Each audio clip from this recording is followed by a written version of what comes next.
Welcome to the call sheet. Today's guest is Daniel Ungar. Daniel is the director of content at Impact. Impact is actually, that's sort of a complicated question. So let's throw it to Daniel. What exactly is Impact as a company? Sure. So Impact is a startup in entertainment that's sort of focused on solving, problems in the entertainment industry. We started in 2018. We were founded out of Imagine Entertainment, and the idea for Impact was an idea of Brian Grazer's, who, after so long in the industry, just became very frustrated with the development process and thought, it's sort of cumbersome for everyone involved in the process, and probably most so for writers. If you're sort of a writer out in the world who don't necessarily have the connections or the access to Hollywood or to decision makers in Hollywood, it's sort of very, very tough to break in.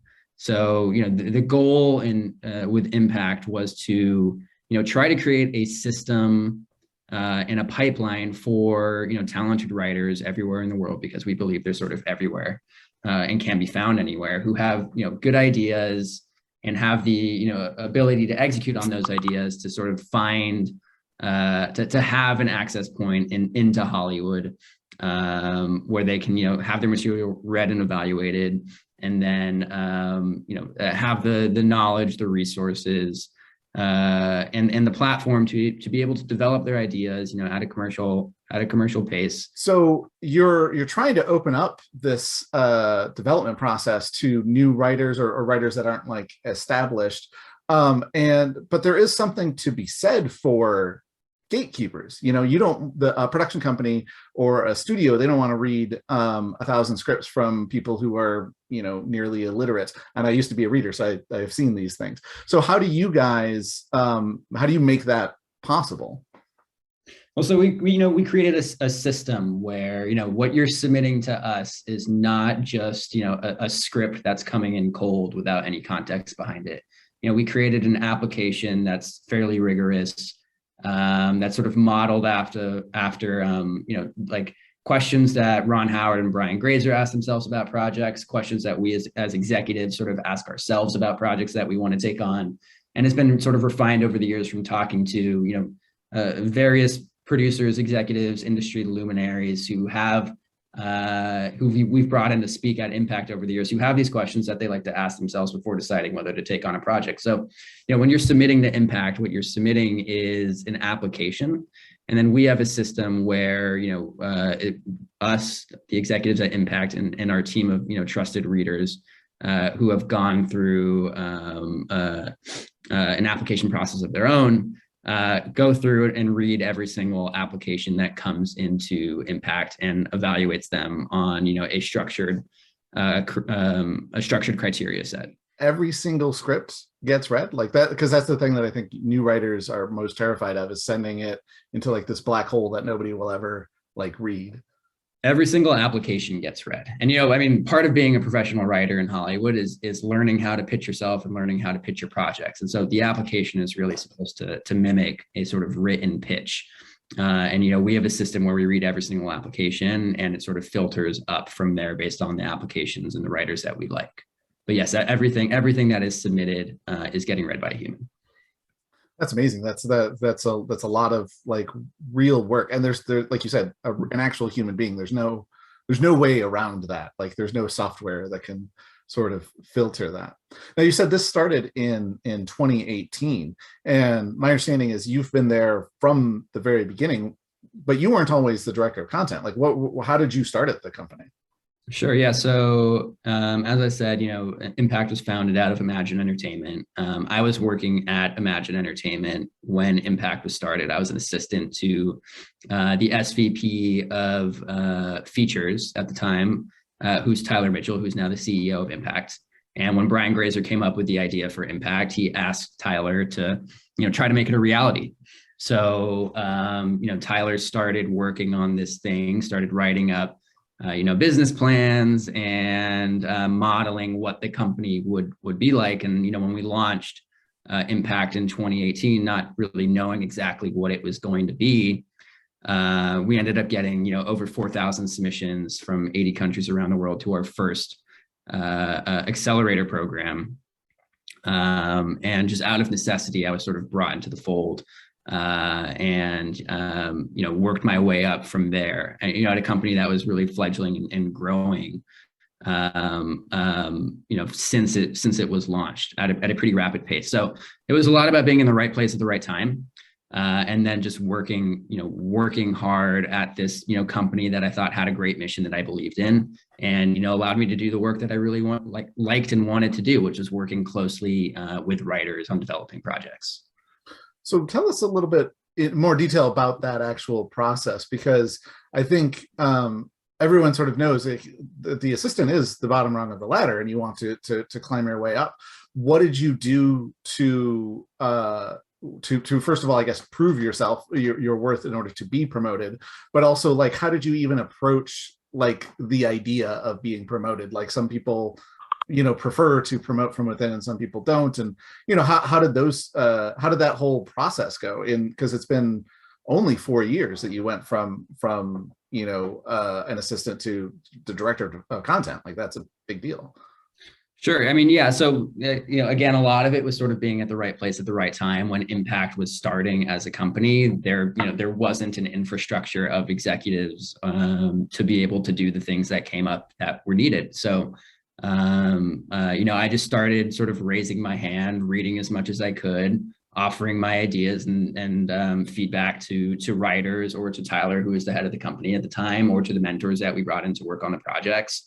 And just worked really hard at sort of becoming a development executive. Being able to communicate my thoughts clearly to writers, offering ideas where I thought they could be helpful, giving as much feedback as I could.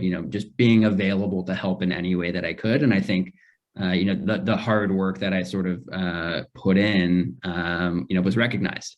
And when the first Impact Accelerator sort of became a success, at the end of 2018, I was promoted right after that, as we were launching the next couple of accelerators, because they needed, someone to do the work that I was doing in the first accelerator as both an assistant and, whatever I was at the time. They needed someone to do that full time and help sort of shepherd the projects throughout the process. So was that a conversation? Did you say, hey, I can't do 2 jobs at once, or did they see the situation and offer you the promotion? Like, how does that conversation happen? Yeah, it was offered to me. It was actually offered to me in the middle of the first accelerator that we were doing. That Tyler and Brian came to me and said, we're going to promote you. Start looking for your replacement. What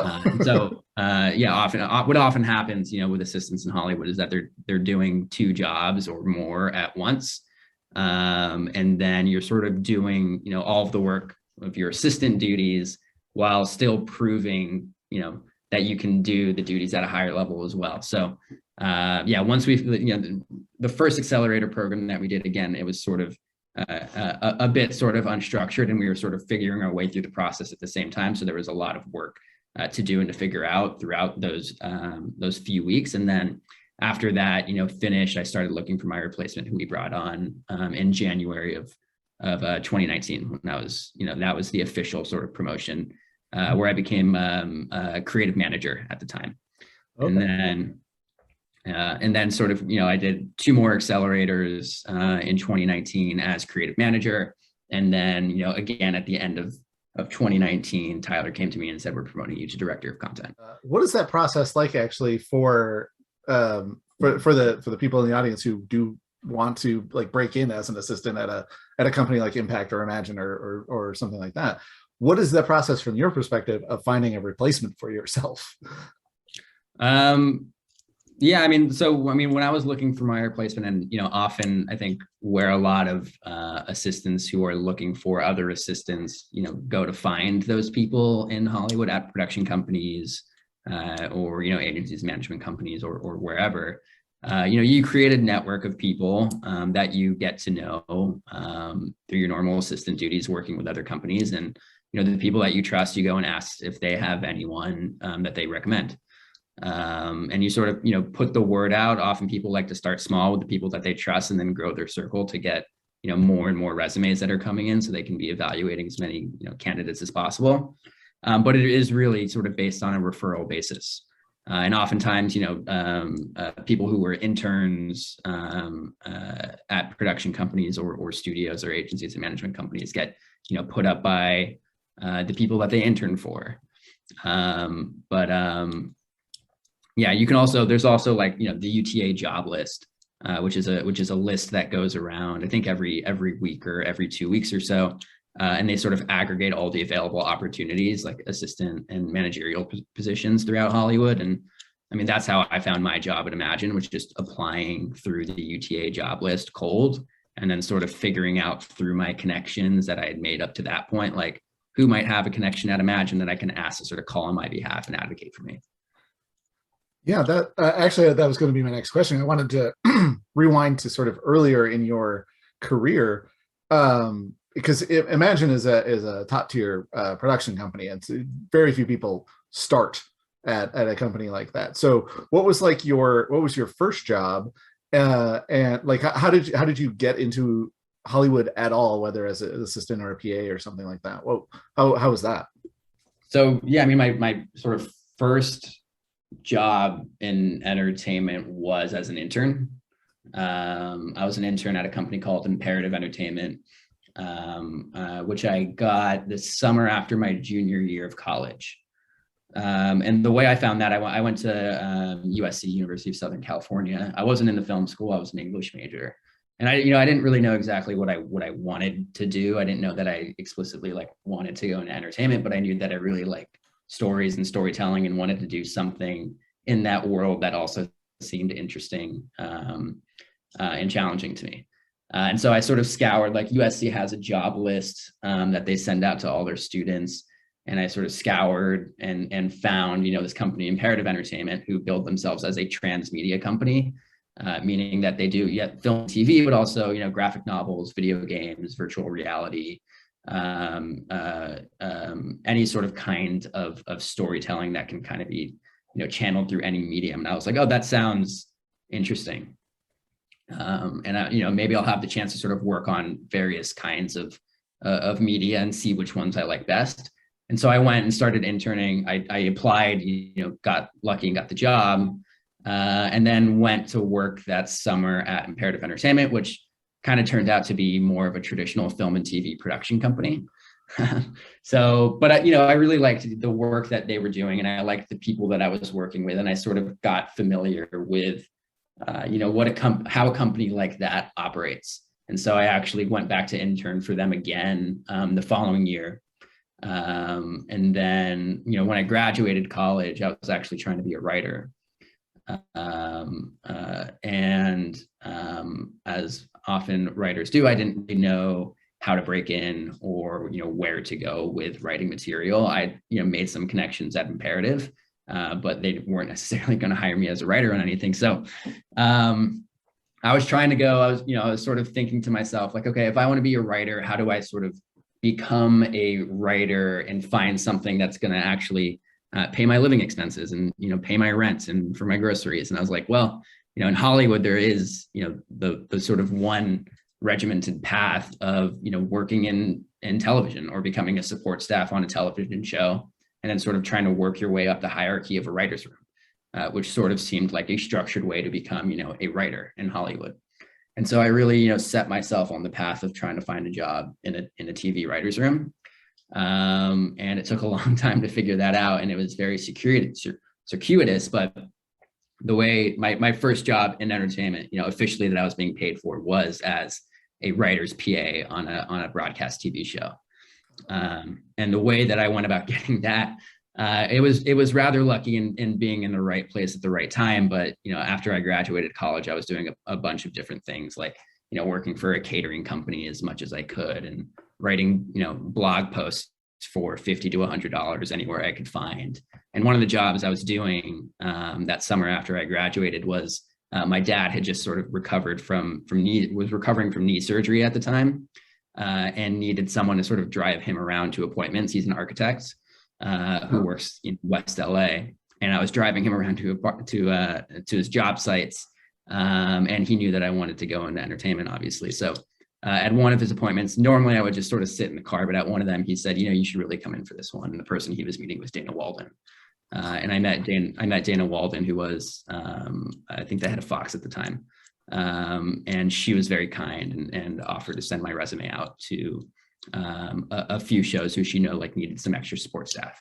And so I went on and met with, production supervisors at a couple of shows, and got very lucky and ended up getting a job as a writer's production assistant, which is essentially someone who sits in the writer's room and does whatever the writers ask them to do. So, a lot of the job was, going out and getting the groceries and all the snacks for the writer's rooms and going to pick up lunch every day. And so that was essentially the sort of the official duties of the job, but it also, put me in the writer's room with all of the writers and allowed me to make those connections and see how a writer's room actually operates and go down to set and see how, a sort of broadcast TV show gets made, which was interesting and sort of gave me a good foundation for, what the making of television actually looks like. Wow. So that was, yeah, like a lot of people, that's a pretty good break. Most people don't start in the writer's room, but so you were writer's PA, and the show, I assume, didn't continue, or because you were not promoted? Here's the second part of the story. I got that job in October of 2016, and in March of 2017, so 6 months later, the show was canceled for the first time. Yeah. And so I found myself again without a job. pretty normal. Yeah. So, which is very, very normal for television shows. And so, when the show got canceled, I was trying to do the same thing and sort of, emailing as many people as I could, looking for another sort of writer's PA or showrunner's assistant job, and wasn't finding anything. And then, it took me a couple of months to sort of just scouring and looking for a job before I applied to Imagine off of the UTA job list, and figured out that, one of my old bosses at Imperative had previously worked at Imagine, and she called over for me and put in a good word and, got my resume to the top of the pile, which got me an interview. And so I interviewed with Tyler, who was an SVP at Features, looking for a new assistant at the time. And I think, we hit it off in the interview. Actually, I would say that in the interview, we probably spoke only for like 5 or 10 minutes about the actual job, and everything was sort of about various other things, which is maybe a good way to approach an interview. I'm not entirely sure, but it worked out for me. And he hired me, a few weeks later. I always tell people that you're going to spend 10, 12 hours a day with this person for, months, years on end. And it's almost more important that you get along than that the person can handle the job, because the job isn't generally super complicated. I mean, you were answering phones and taking notes, right? Like, so it was a lot of it's your personality. And that got you there. So when did you get the job as Tyler's assistant? That was the end of 2017. Oh, okay. So it was actually not very long before they started Impact, and you were the correct. Yeah, it was like 6 months after I got to Imagine, Impact was launched.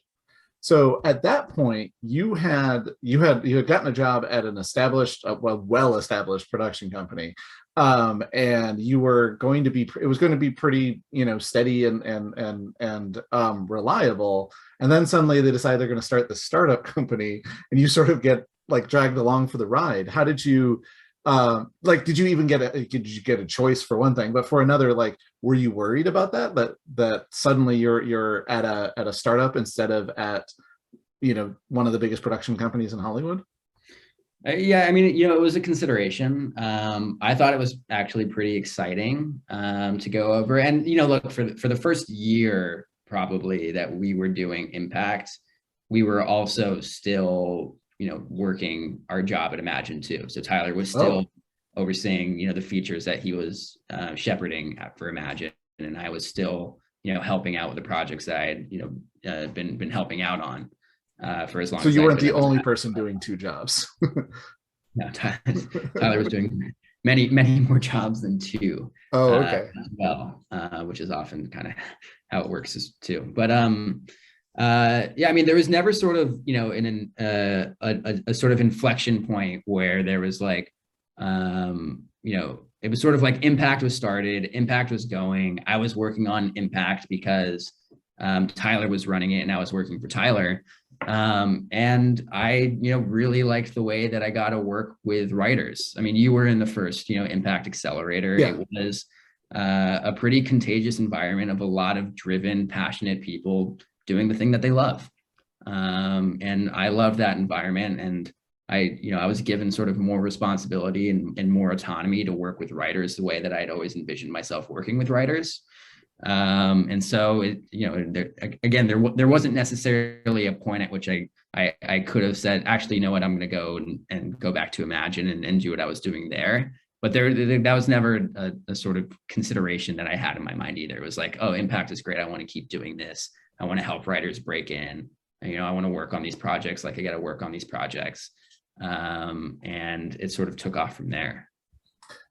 Speaking of, just from my perspective, I remember the day that I met you, because I met you and Dara and Tyler at an interview for that session, and I was brought in, but nobody introduced themselves. So I didn't know. I knew who Dara was because I could infer because she was the lady, but I didn't know whether you were Tyler or yourself. And so like I didn't know who was the assistant and who was the boss, and everybody, but it was actually kind of cool because everybody was just sort of friendly, and like you said, it wasn't really about it was much more about like, do we get along, like are sort of talking to get to know each other rather than like talking about the job and the work. But it was actually not until later that I was like, which one is Daniel, which one's Tyler? But you had that, I think, well, from my perspective, what was interesting is that you actually had that vibe of like, you could have been the boss, you could have just been a youngish guy, or like young looking guy, because Tyler's also kind of young looking, and like I know now that he's older than you, but I didn't know that at the time. Where do you find, as someone as young as you are, because you've been in Hollywood for a while now, but like where do you find the confidence to be like, I'm just going to be in charge of the room, I'm going to talk to these writers that some of them had years of experience, some of them had written many scripts. Like how did you approach that of dealing with these? And I think in that first cohort there was like 20 writers, and there was large cohorts since then. How did you handle the confidence level to give notes to these people and to talk to these people? First off, I can assure you that there's no way that you couldn't tell that I was not at the time. But I appreciate the sentiment that it was very egalitarian when I was there, when I met you guys. It took me a little bit to figure it out. Sure.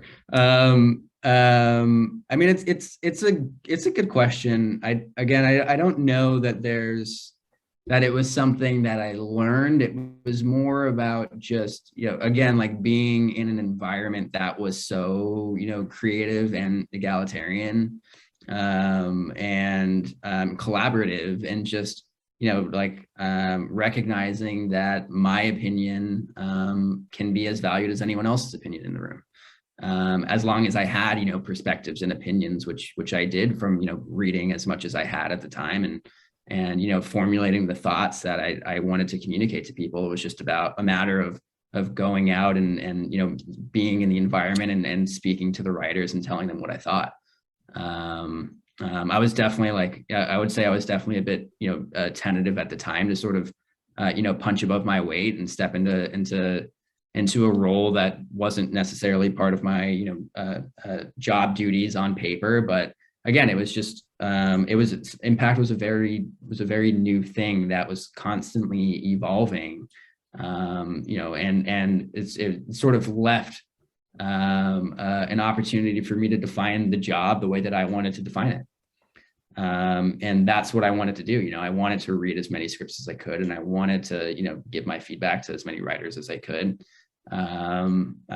because that's like the part of the job that I always found most creatively satisfying and most challenging.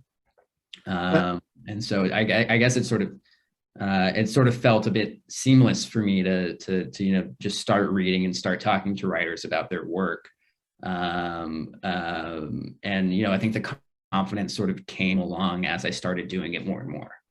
So Impact has been around for a few years now, and everybody was interrupted by COVID and stuff. But several of your projects have now gone through the development process and are in production as we speak.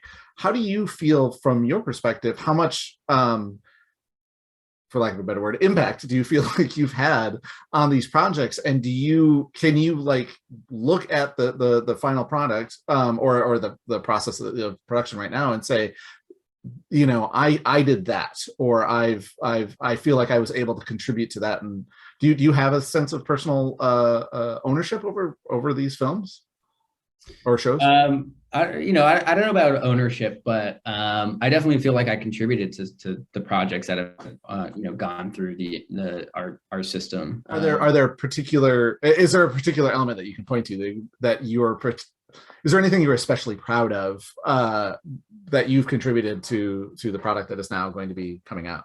Sure. Yeah. So look, a lot about impact is also about helping writers sort of break in or, move their careers forward in a meaningful way. We've now worked, in impact with over 100 writers all around the world and developed, I think we're doing 90 projects now, or we've done 90 projects now. A couple of them have gone on and are in production now, but I think like what I can sort of look to and say that this is what I'm proud of having done is sort of help a good amount of writers move forward in their careers in a meaningful way, whether it's helping a writer get signed with a manager or an agent who I made an introduction to, or helping a writer sort of develop a project that they took out and was the first thing that they sold. And now they're getting a bunch of interest from other producers or managers and agents off of the project that they sold. And then if I go back and look at specific projects, I don't know that I would point to any one scene or one moment and be like that's mine, but I think it's a matter of looking at how the project is sort of advanced comprehensively, or how the writer has sort of gotten better at their craft or moved forward in their career as a result of having gone through impact. That's the part of the process that I'm most proud of having, of being able to contribute to. So on the flip side of that, since you guys are you're essentially inventing a new way of developing scripts, and you've got this whole new process that you were creating on the fly, basically. I assume that there were some mistakes that you made along the way. What would you say is sort of the biggest lessons that you've learned between the beginning of this and where you guys are at now? It's a good question. I mean, there's constantly, mistakes or missteps that are happening along the way. I don't know that I can sort of point to any one moment and say like, oh, that was a colossal mistake that, really shouldn't have happened. I think a lot of it is growing pains. And just sort of figuring your way through the process as you go. Personally, again, there's not any one, big mistake or anything that I've learned. I think it's more about just, refining my skills or learning how to be better at my job as a result of the sort of reps that I take developing. And, I can often look back and say, oh yeah, maybe I wasn't, the best person to sort of take on that project because I didn't fully understand what the writer was trying to do. Or I didn't have the right sort of perspective to be able to, dig my teeth into that story in the way that I like to sink my teeth into the story. So I think, the lessons that I've learned have been more personal about, how I can be most helpful in working with writers, how to communicate better with writers, and finding my real creative sensibilities. And that's a result of just having done this 90 times now and sort of seeing what works on what projects and which ones turned out better, and sort of looking back and being able to analyze why a certain project turned out a certain way or or how I could have been better in some way throughout the process. What advice would you give to somebody who is like you were about 10 years ago, just graduated from film school or about to graduate soon? What would you suggest to them if they really want to get into development and they like you like to work with writers? What should they be doing since they can't practice development the way that you're getting those 90 reps in? What should they be like focusing on as they're looking for work right now? It's a good question. And like, again, like there's not one sort of way to get into development. I'm sure you could ask 10 different development executives and they would have 10 different stories of how they sort of landed in the position they're in. I think like the most important, skills to sort of hone, would just be, being able to read as much as you can and formulate perspectives and opinions and feedback on scripts. I think that when I graduated college and was trying to be a writer and was writing scripts at the time, that all turned out terribly. That part of that, that actually gave me, I think, a great foundation for how to then, look at scripts sort of objectively and be able to sort of empathize and relate to writers and what they were going through, because I know how hard and lonely and exhausting writing can be. And so whenever I try to give feedback to a writer, I sort of, take that perspective into the process. So look, I think the things to do if you really want to be in development is just read as much as you can. If you can find scripts online, if you have an internship, like in my first internship at Imperative, I was probably reading, 2 to 3 scripts a day on the weekdays and more over the weekend, and just, learning how to talk about scripts, how to have a perspective on stories, and also, watching as much as I could and just sort of talking to other people about what I thought about movies and TV shows that I was watching and hearing them out and learning how to converse, because and sort of speak the language of film and TV, because like that's a currency in this business too. It's just being able to have an opinion and be able to talk to other people about, what they're watching and why you found something interesting or why you didn't like something as much. And then that sort of translates, organically to collaborating on a script or on a project. So from your perspective, I because you guys have this sort of cohort system where you develop a bunch of scripts sort of simultaneously, I don't imagine you have like a typical day, but I imagine your job goes through kind of cycles from finding those scripts to then developing them and then putting them out into the world. What is that process like for you from your perspective, as opposed to like what the writer is going through? Yeah, so we sort of have a couple different kinds of programs that we work on now at the moment. So there's our sort of open accelerator, which Matt is the one that you did, where we're developing a bunch of projects with writers at once and then taking them out to market. And so I'll sort of talk through what the typical process looks like for that one. Which is essentially, it starts with application process, which is, when we have an open application window, writers can apply through our website to the opportunities that we have open. Once we get all of those applications in, we set to evaluating them. So, what my day looks like then is just reading from top of the morning to when I go to sleep at night, the thousands and thousands of submissions that we get in, and, evaluating the ones that I like best. We sort of move from evaluating applications to evaluating scripts to then meeting with writers who are the top candidates in a certain round. And so, when it's meeting with writers, it's sort of what my day kind of looks like is, the day before I have, 3 or 4 or 5 interviews. The following day, I'll sort of go back through, read my notes on the material that I've already read a couple of times and formulate questions that I want to ask the writers. And then, we go into meetings the next day. And we work our way through the questions that we have about story or about the writer's process or about why the writer wants to tell that particular story. And after we finish interviews, we sort of sit down and figure out which projects we want to put through our program.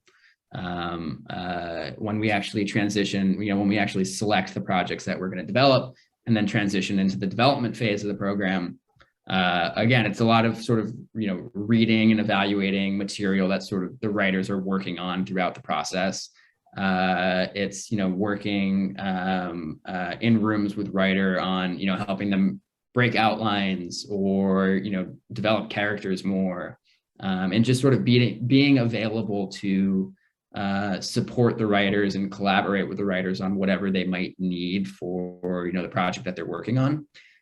During the program, we also put together like speaker series where we bring in, executives or creatives from different parts of the industry to talk about, what their job looks like, kind of like what we're doing here. But, we bring in, luminaries like, Ryan Murphy and Issa Rae and J.J. Abrams has come in, people at that level to sort of talk about, how they got to the positions that they're in and allow the writers in a cohort to sort of ask the questions that they have for those people. And then, as we get further and further along in the process, the projects are developing more, it often turns from, just creative conversations to providing specific feedback on written outlines, on drafts of scripts, and then, putting together notes documents, sending them off to the writers, and then, jumping on Zooms or calls with the writers to sort of talk through our notes if they have any questions. And then sort of the last part of the process is pitching. And, in Impact, we've put together, back in the days before the pandemic, we used to rent out a theater in Hollywood and invite, all the executives from, producers to agents to managers to studio executives to network executives into the theater where the writers would get up and pitch, a brief pitch of their project. And, what that often looks like is reaching out to, all the people that I know, trying to get them to come to our pitch day, trying to set up a couple of projects that, I know from knowing that person that they might respond to. And then, helping the writers, get material out to whoever I think might be interested in reading it. And then, following up with the people who I send material to, chasing them up and seeing if they've got the reads, if they want to meet with the writers, helping set up those meetings.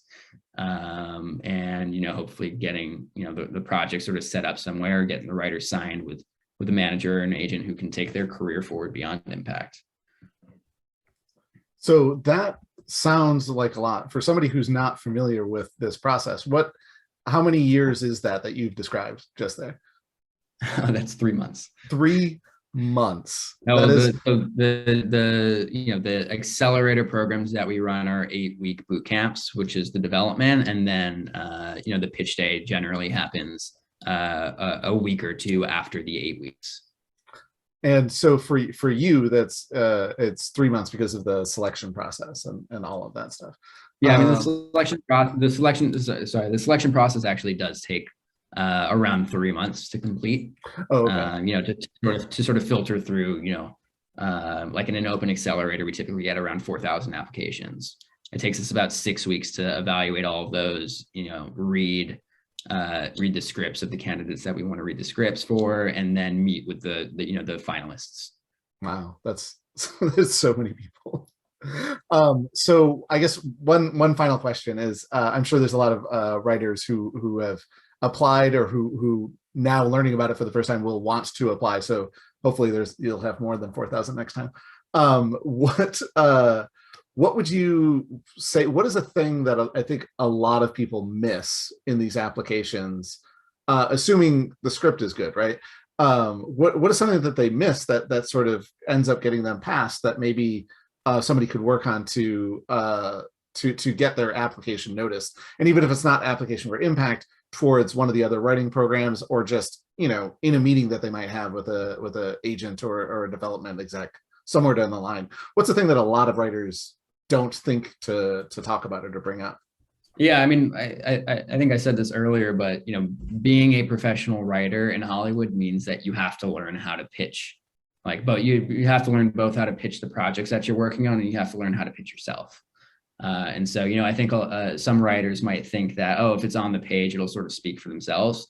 I don't think that's always the case. I think I think a good idea is a good idea, but there are a lot of good ideas out there, and you have to think about what's going to distinguish this idea, from saying an impact accelerator from the 4,000 other ideas that they're reading too.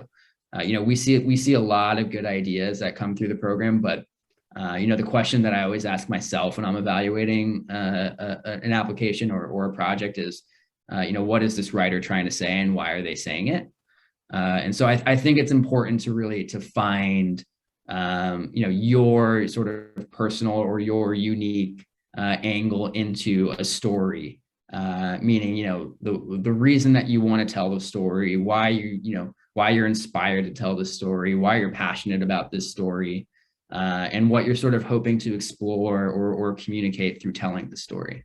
I think that writers who really have a perspective on why they want to tell a certain story is often the thing that sort of makes a project stand out to me. So it's that personal connection as opposed to simply being, there's a lot of good writers out there, but if it's a personal connection, then that's something nobody else has. Sure. But I don't just want to say that you have to have lived the story that you're telling in order to be able to tell it. I think personal connection is important, but I also think that means a lot of different things. You can be telling a story that's sci-fi and set on a different world, but I think you have to be bringing something from yourself to that story. Whether that's a certain experience that you want to communicate through a different kind of story. But I don't necessarily think that it needs to translate one-to-one from personal experience to, the sort of story that you're telling in the script. I think it's just about finding a reason why you want to tell a certain story and being able to communicate that. Awesome. Yeah, that's that extra step that I think they don't teach in screenwriting classes. They tell you about story structure and characters and stuff, and they don't tell you that you need to have that reason, that drive behind the script. And I think that's a really great point to end on. I think that'll be helpful for a lot of people. Thank you very much for your time. Thanks for telling people about Impact, and thank you for letting me be part of Impact a couple of years ago. It was definitely a lot of fun. But I reason I wanted to bring you on the show is because I think your insights were helpful, not just to me, but for everyone that I knew that worked on the show or on the program. And I wanted to get that out to people who didn't, who haven't had that direct personal opportunity yet. So hopefully some of my audience will apply and someday get to talk to you personally as well. So thanks for coming out. Awesome. Appreciate it, man. Thanks for having me.